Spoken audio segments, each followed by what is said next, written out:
So my name is Joshua Beltran. I'm giving you guys a speech about whether college athletes should be receiving pay or not. So student athletes may not receive any type of pay or compensation for play. A student athlete may not enter into any kind of agreement to compete in professional athletics, either orally or in writing. A student athlete may not be involved in any commercial endorsements for a product or be represented by an agent. These are the rules laid down by the NCAA for athletes. So there's three things that I'm going to discuss today.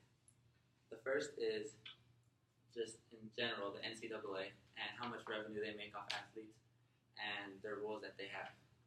The second is incidents where students have taken money from boosters and how the NCAA has reacted to that. And third would be a solution to these problems.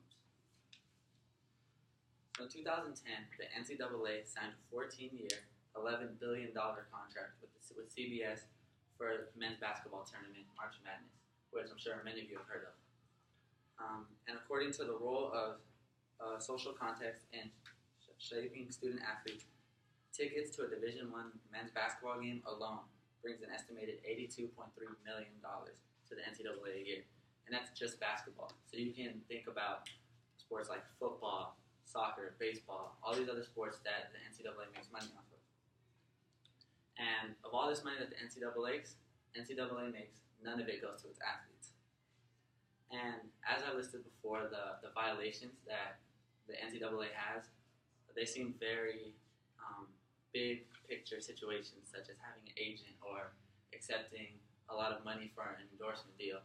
But it can also be very minimal things, such as receiving money to go get a slice of pizza could be a violation of NCAA rules and could have you banned for your entire years of college to play. I did an interview with Ben Richwayne, who in the 90s was a Division I college athlete. He played basketball for Pacific University, and the one thing he gave me insight on was just some stories and some things that he had actually seen and dealt with in his college years.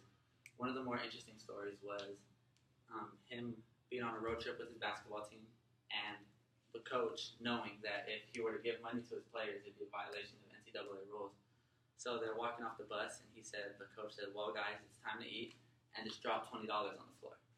And the players all knew that this meant they were to pick this up, and this is the money they used. But the coach could not directly give it to them because it would be a violation. And this seems like a silly story, but it's the things that these players have to do to just get money for simple things like food. And it's these violations that the NCAA places on them that make it an issue for players to get by in college. Now, the NCAA has struggled with many cases where kids receiving money from boosters. According to the article, the NCAA, the college sports media, in 2011, Yahoo Sports released an investigation report exploiting the University of Miami Hurricane football team. And they were receiving money from boosters, and this accounted to up to around $2 or $3 million in receiving money from boosters. And the NCAA punished the players, and the man who was giving these players money actually ended up doing jail time. So overall, this has been a problem for the NCAA. And one of the bigger issues in history has actually been with Michigan University Fab Five, who is was one of the biggest basketball phenomenons in college sports history. There were 5 freshmen who were taking college sports by storm, and it later came out that one of the players, Chris Webber, had taken him and 4 other players had taken over $600,000, and at that time, obviously, it was a lot of money. So he was punished, and the school was also punished. In the article, NCAA punishes Michigan for 1990's rule violation. It states that they had to forfeit 114 wins. They had to put away their Final Four banners, and they had to basically erase the memory of the Fab Five. And the school also lost 13 scholarships.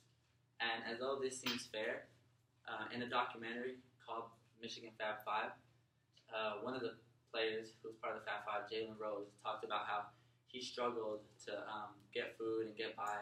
And he said he would walk by a store being hungry, and he would look to the left, and in the window would be his jersey hanging, being sold for $50, and he wasn't getting any of that. Or the Fab Five even had a shoe So they would walk into the mall and you'd see you have your own shoe, the Michigan Fab 5 shoe by Nike, but you're not getting any money off that. It's all going to the university and to the NCAA. And that's where players start to get upset, and it's the reason players take these money from these boosters and things like that. That is another reason why Chris Webber never apologized for this, because in his eyes, the NCAA and Michigan still won. They still got the money, they still sold out the games, and they still got all this popularity from him, and he gave that to them. So the solution I propose is that these athletes get paid for what they do. And I don't think that these athletes should be paid the same as a contract, like an NBA contract or NFL contract for 3 years and $100 million. I think they should be paid as a minimum wage job, getting paid hourly or getting paid some compensation for the hours of practice and their hours of play on the field. I think overall it'll cut down on the NCAA's problems of players receiving money from boosters and things like that. I think that the main thing is that these players feel that these universities and that the NCAA doesn't care about them. So why should they try to honor their rules and respect their rules? And as I said before, I had my interview with Benjamin Rishwain, and one thing that he shed light on was the fact that a lot of these sports in college, it's the minor leagues. And for sports like football and basketball, college is the minor leagues. And baseball has minor leagues where you get paid and things like that. So if for sports like football and basketball, college is a minor league, why shouldn't they get paid then? So as I said before, the NCAA makes billions of dollars and all of these athletes. So isn't it fair that these athletes get paid, that they receive some compensation for the work that they put in and for all the money that they give to the university?